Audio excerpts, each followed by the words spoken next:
Hello students, तो कैसे हैं आप लोग। अभी हमने अपना चैप्टर खत्म किया है admission of a partner chapter.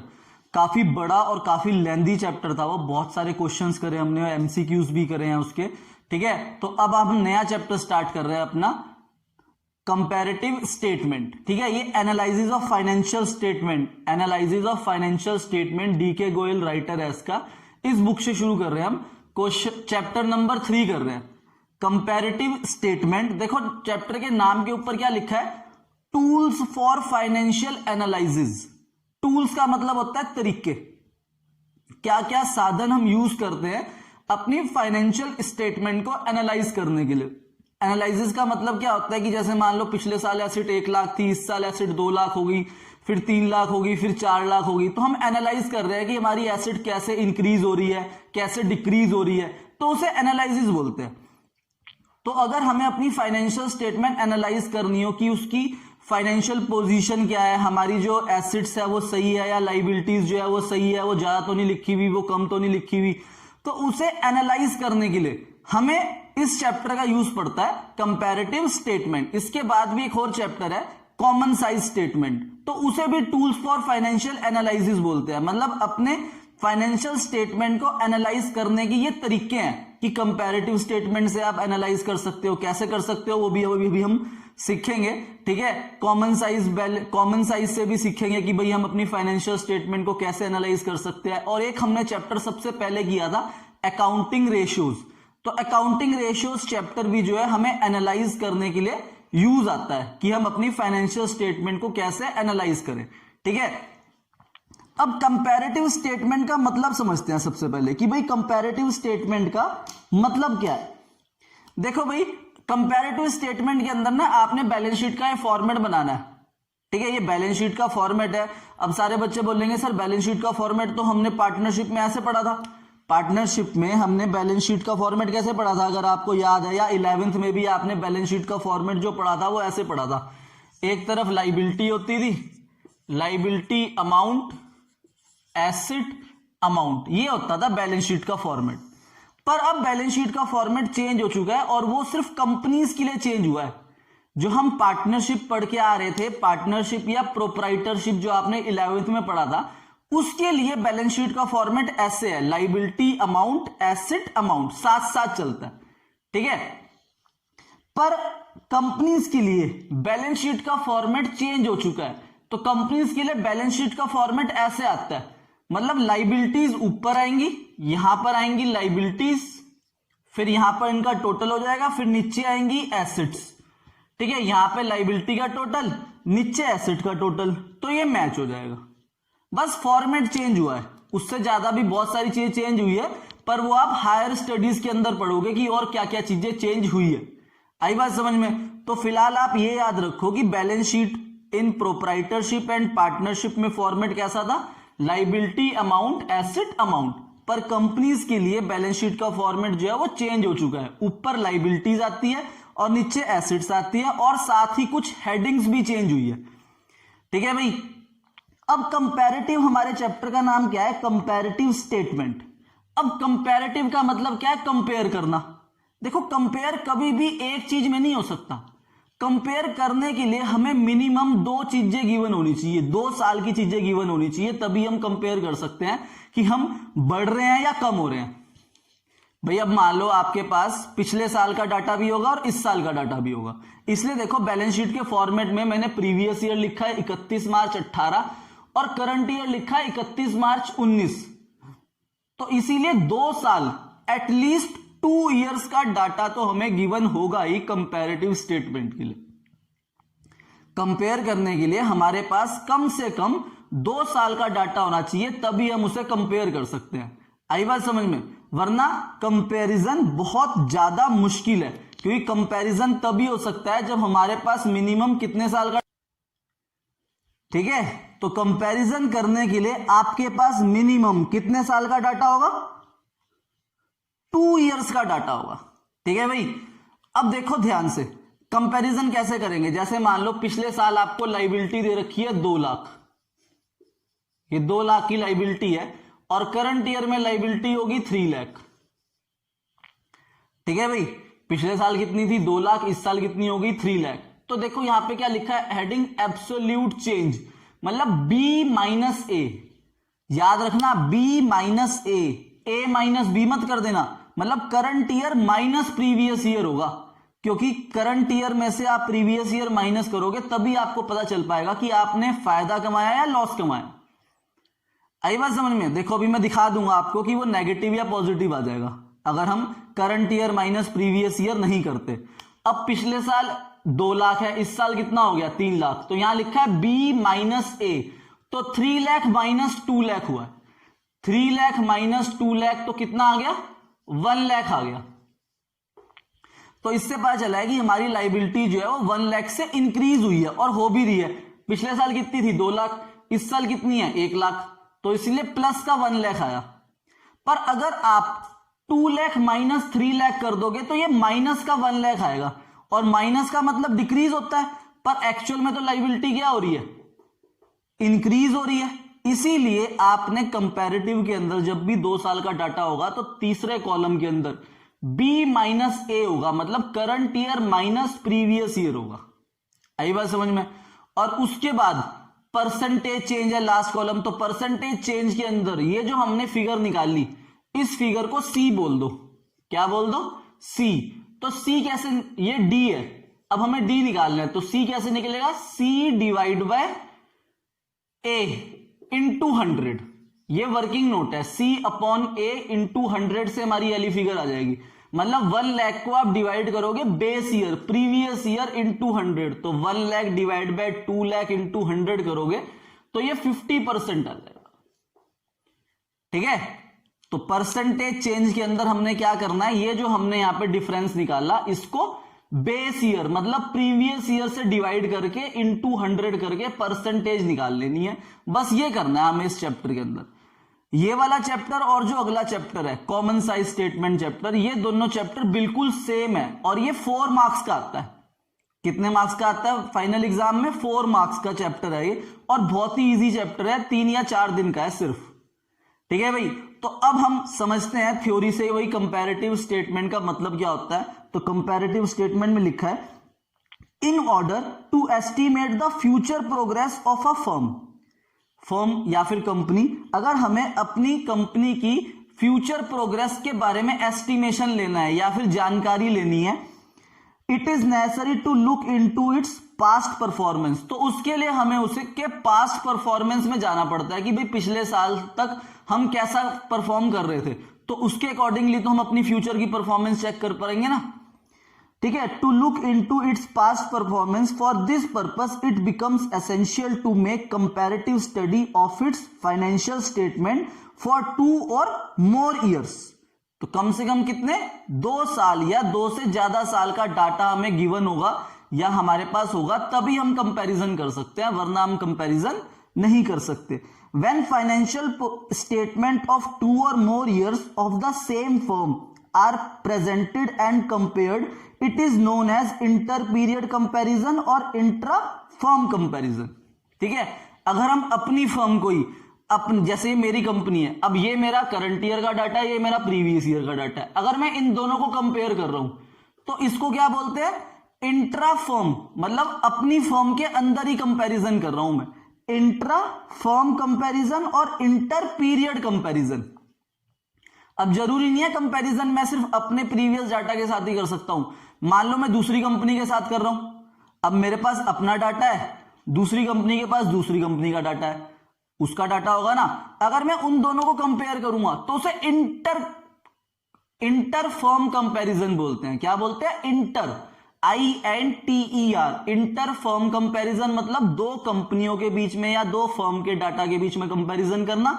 और इंट्रा फर्म कंपैरिजन का मतलब क्या हो गया कि अपने डाटा को ही पिछले डाटा के साथ कंपैरिजन करना। आई बात समझ में? तो ये कंपैरेटिव स्टेटमेंट होता है व्हेन फाइनेंशियल स्टेटमेंट ऑफ 2 और more firms are compared over a number of years, this is known as inter firm comparison.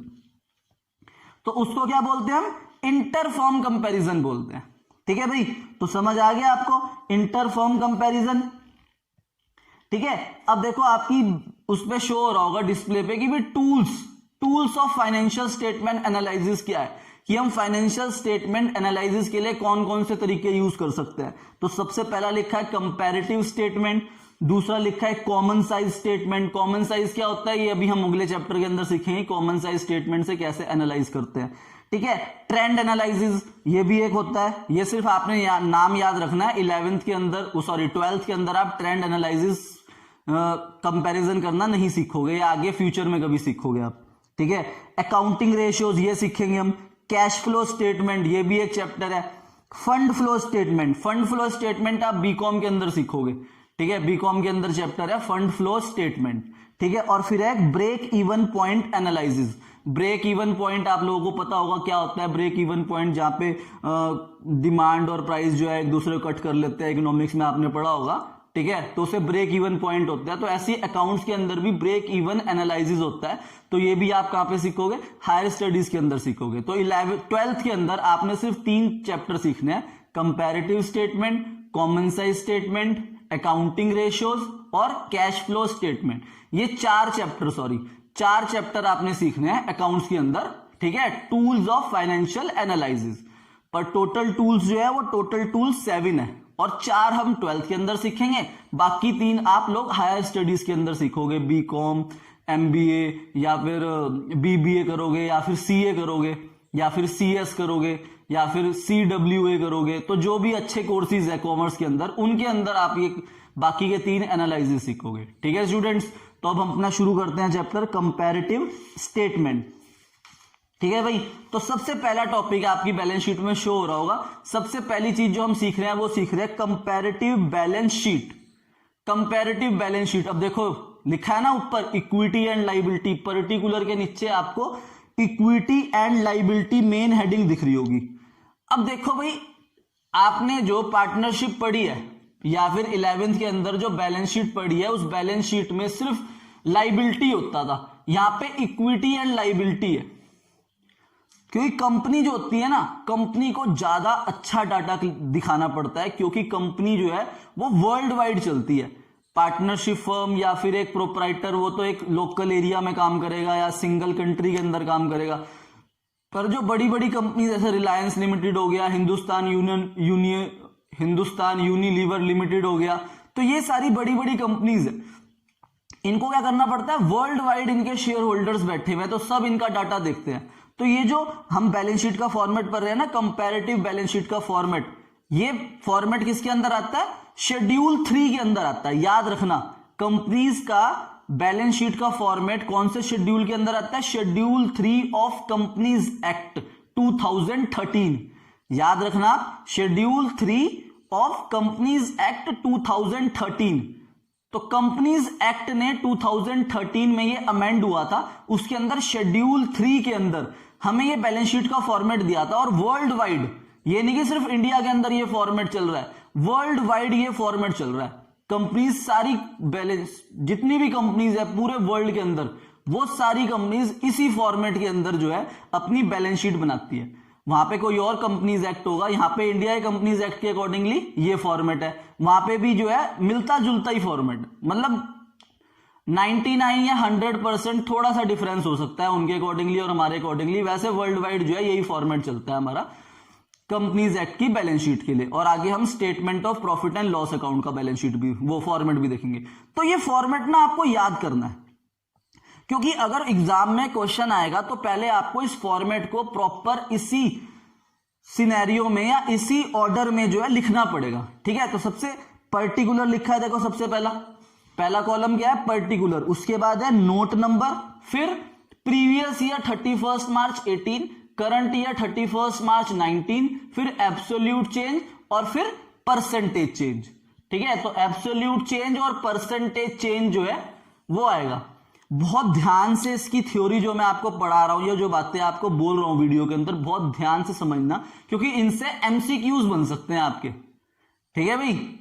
जैसे एमसीक्यूज आ सकता है कि बताओ कंपनीज की बैलेंस शीट का फॉर्मेट कौन से एक्ट में है, तो कंपनीज एक्ट में है, और शेड्यूल कौन सा है, तो शेड्यूल 3 है, ठीक है भाई। और दूसरा नाम इसका रिवाइज्ड शेड्यूल 6 भी है, शेड्यूल 3 बोल दो या रिवाइज्ड शेड्यूल 6 बोल दो, ठीक है भाई। तो अब देखो सबसे पहली हेडिंग जो लिखी हुई है वो क्या लिखी हुई है, इक्विटी एंड लाइबिलिटी लिखी हुई है, इक्विटी एंड लाइबिलिटी, ये मेन हेडिंग है। जैसे पार्टनरशिप के अंदर मेन हेडिंग क्या होती थी, लाइबिलिटी, यहां पे इक्विटी एंड लाइबिलिटी है। इक्विटी का मतलब मालिक और लाइबिलिटी का मतलब आउटसाइडर्स। पर जो पार्टनरशिप है उसमें अलग अलग नहीं लिखा होता था, इसलिए एक ही हेडिंग डाल देते थे, लाइबिलिटी। पर कंपनीज के अंदर मालिकों को अलग रखा गया है, इक्विटीज को अलग रखा गया है और लाइबिलिटीज को अलग रखा गया है। क्योंकि बिजनेस के अंदर आपने पढ़ा होगा इक्विटी कौन होते हैं, शेयर होल्डर्स होते हैं, इक्विटी शेयर होल्डर्स। और जो इक्विटी शेयर होल्डर्स होल्ड करता है वो कंपनी का मालिक बन जाता है। ठीक है, तो इक्विटी मतलब मालिक एंड लाइबिलिटी मतलब अलग। अब नीचे पढ़ते हैं। तो पहली heading total equity and liability के अंदर 3 हेडिंग आती है। तो फर्स्ट हेडिंग क्या है, शेयर होल्डर्स फंड। पहली हेडिंग है शेयर होल्डर फंड, इसके अंदर 2 सब हेडिंग है। पहली है शेयर कैपिटल और दूसरा है reserve and surplus. Share capital के अंदर शेयर कैपिटल की फिगर आएगी, रिजर्व एंड सरप्लस के अंदर प्रॉफिट या लॉसेज आते हैं। प्रॉफिट होंगे तो वो ऐड होते रहेंगे, लॉस हो जाएगा तो वो माइनस हो जाएगा।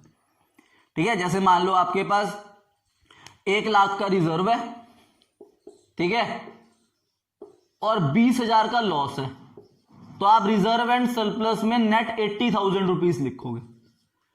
ठीक है, तो रिजर्व एंड सरप्लस जो है वो प्रॉफिट या लॉस दोनों को डिनोट करता है। ये नहीं कि लॉस को अलग लिखा जाएगा प्रॉफिट को अलग लिखा जाएगा, नहीं। रिजर्व एंड सरप्लस के अंदर एक नेट फिगर लिख के लिख देती है, प्रॉफिट को ऐड करके और लॉस को माइनस करके। उसके बाद दूसरी हेडिंग है non current liability. Non current liability के अंदर 2 हेडिंग्स है, लॉन्ग टर्म बोरोविंग्स और long term provisions. Long term borrowings के अंदर डिबेंचर्स आ जाएंगे।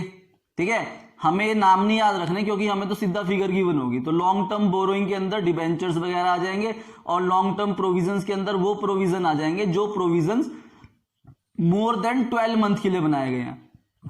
क्योंकि आपको पता है ना नॉन करंट लाइबिलिटी कौन सी लाइबिलिटी होती है, लॉन्ग टर्म लाइबिलिटी होती है। तो नॉन करंट लाइबिलिटी के अंदर वो वाली लाइबिलिटीज आएंगी जिन्हें हमने 12 मंथ के बाद पे करना है, पे आफ्टर 12 मंथ। ठीक है, उसके बाद है तीसरी हेडिंग करंट लाइबिलिटीज। तो करंट लाइबिलिटीज की हेडिंग डेफिनेशन क्या है, जिन्हें हमने लेस देन 12 मंथ में पे कर देना। तो उसके अंदर 4 सब हेडिंग है, short term borrowing, trade payables, other current liability और शॉर्ट टर्म प्रोविजंस। तो यहां पर ये हमारी लाइबिलिटीज आ गई सारी। ठीक है, इक्विटी एंड लाइबिलिटी के अंदर 3 मेन हेडिंग आती है। सबसे पहली शेयर होल्डर फंड, दूसरी नॉन करंट लाइबिलिटी और तीसरी करंट लाइबिलिटी। फिर शेयर होल्डर फंड के अंदर 2 हेडिंग्स आती है, शेयर कैपिटल और रिजर्व एंड सरप्लस। और नॉन करंट लाइबिलिटी के अंदर भी 2 हेडिंग आती है, लॉन्ग टर्म बोरोविंग्स और लॉन्ग टर्म प्रोविजंस। उसके बाद शेयर करंट लाइबिलिटी के अंदर 4 हेडिंग्स आती हैं, short term borrowings, trade payable, other current liability और शॉर्ट टर्म प्रोविजंस। तो इससे भी एमसीक्यू बन के आ सकता है कि बताओ कि भाई कौन सी हेडिंग करंट लाइबिलिटी के अंदर नहीं आती, तो आपने उस पर टिक कर देना। तो इससे एमसीक्यूज भी बहुत बन सकते हैं, ऐसा नहीं है कि ये फॉर्मेट ही आएगा।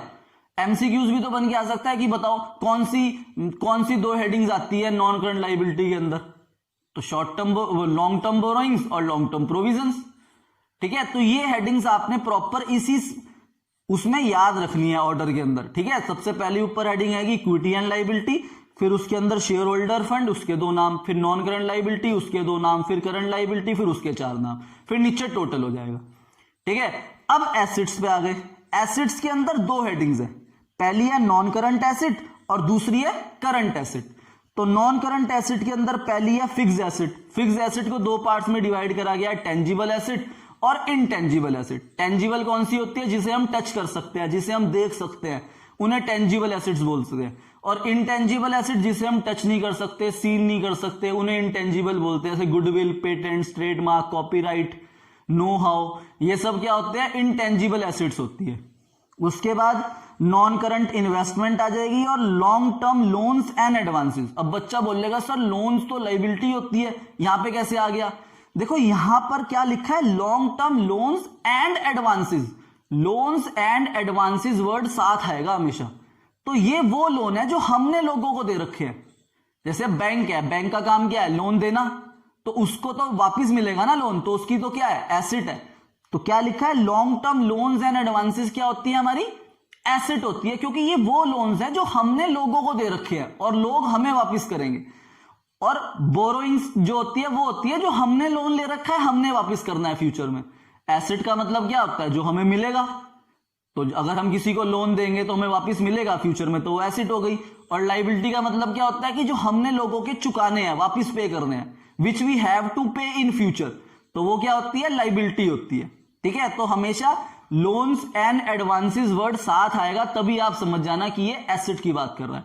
अगर सिंपल लोन लिखा हुआ रहा है तो वो लाइबिलिटी है, और सिंपल लोन है तो वो लॉन्ग टर्म ही होगा, शॉर्ट टर्म नहीं होगा। आई बात समझ में? तो समझ आ गया ना कि लोन्स एंड एडवांसेस कौन से हैं, ये वो लोन्स एंड एडवांसेस है जो हमने लोगों को दे रखे हैं। आई बात समझ में? अब उसके बाद अगली हेडिंग है करंट एसेट्स। करंट एसेट्स के अंदर टोटल 6 हेडिंग्स है। तो पहली क्या है, करंट इन्वेस्टमेंट, मतलब लेस देन 12 मंथ के लिए अगर हमने कोई इन्वेस्टमेंट करी है तो। इन्वेंट्रीज, इन्वेंट्रीज के अंदर इन्वेंट्रीज भी 4 टाइप की होती है, पता है?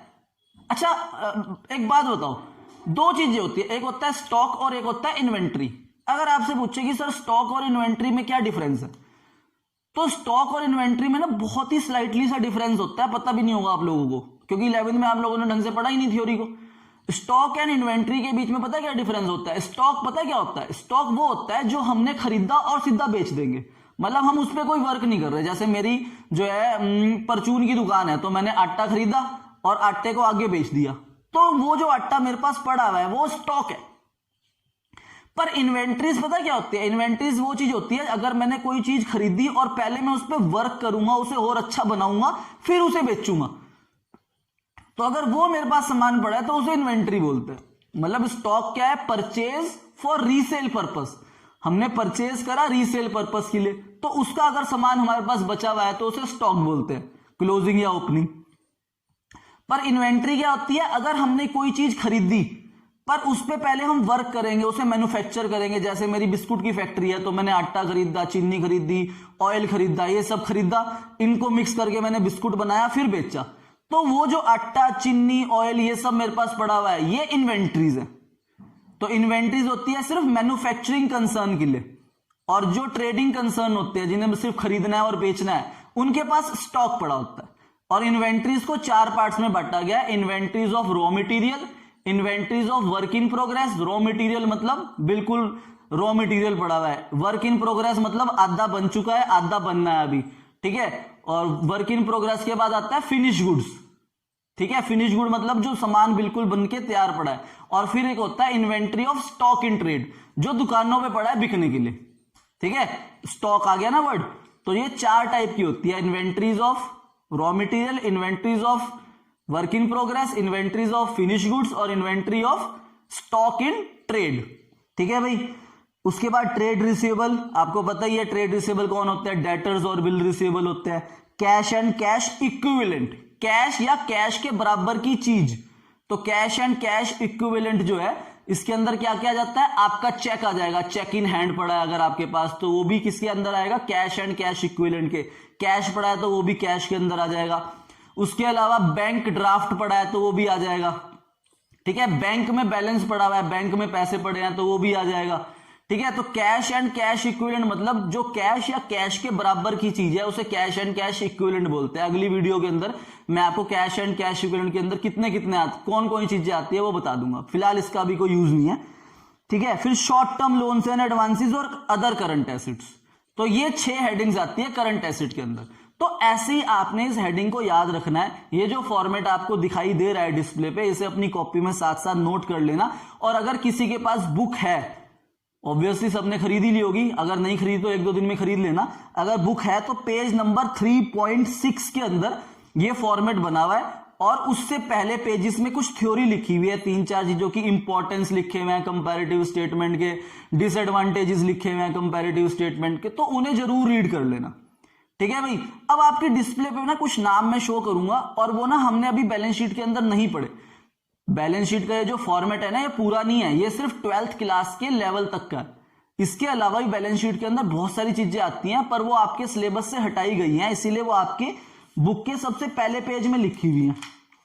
देखो लिखा हुआ है, as per circular number ACAD 43/213 dated 2/07/2013 issued by CBSE, following items will not be given in the CBSE board examination in the chapter on comparative statement, common size statement, analysis and cash flow statement। तो equity and liability के अंदर ये 4 headings हैं जो आपको कभी भी paper के अंदर नहीं आएगी, तो ये हेडिंग्स पढ़ लो चाहे या ना पढ़ो, ठीक है, क्योंकि ये आनी तो है नहीं। पहली क्या है, money received again share warrant, share application money pending for allotment, deferred tax liability और अदर लॉन्ग टर्म्स लाइबिलिटी, जिसके अंदर premium payable on redemption of debentures, ये सब नहीं आएगा। एसिड्स के अंदर capital work in progress, intangible asset under development, deferred tax asset और अदर नॉन करंट एसेट्स, ये सारी जो चीजें हैं ये भी नहीं आएंगी। और नीचे नोट लिखा हुआ है, ये भी पढ़ लेना, आपकी डिस्प्ले पे शो हो रहा है। तो ये सारी चीजें जो है आपके आउट ऑफ सिलेबस है, जो बैलेंस शीट के फॉर्मेट के अंदर नहीं आएगी। आई बात समझ में?